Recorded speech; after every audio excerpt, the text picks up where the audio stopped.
Hello বন্ধুরা, কেমন আছো সবাই? আজকে আমি তোমাদের সাথে গ্রিন জুসের রেসিপিটা শেয়ার করছি। তারপরে বলছি এর উপকারিতা।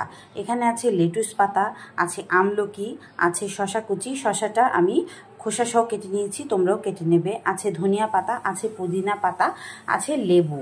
এর সাথে আমি টাকা পাতা, পালং শাকও যোগ করি, যেহেতু এখন বর্ষার সিজন আর বৃষ্টি বৃষ্টি চারদিকে বন্যা হচ্ছে, তার কারণে অনেক পাতাই পাওয়া যাচ্ছে না। এগুলো আমি সব ব্লেন্ড করে তারপর আসছি।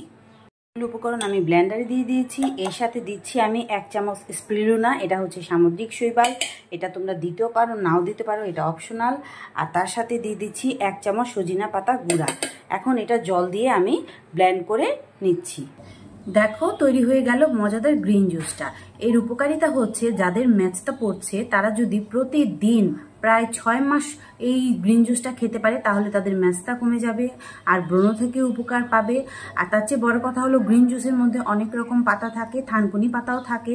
বাচ্চাদের স্মৃতিশক্তি বিকাশ করতে সাহায্য করবে, তোমার শরীরের রক্ত পরিষ্কার করবে, তোমার কোষগুলোকে পরিষ্কার করবে, কোষ্ঠকাঠিন্য দূর করবে। আর বন্ধুরা, আমার টিপস ভালো লাগলে ভ্যারাইটি অফ লাইফ পেজটা, আমার ইউটিউব চ্যানেলটা তোমরা ফলো, শেয়ার, লাইক, কমেন্ট ও সাবস্ক্রাইব করে আমার পাশে থেকো। কেমন?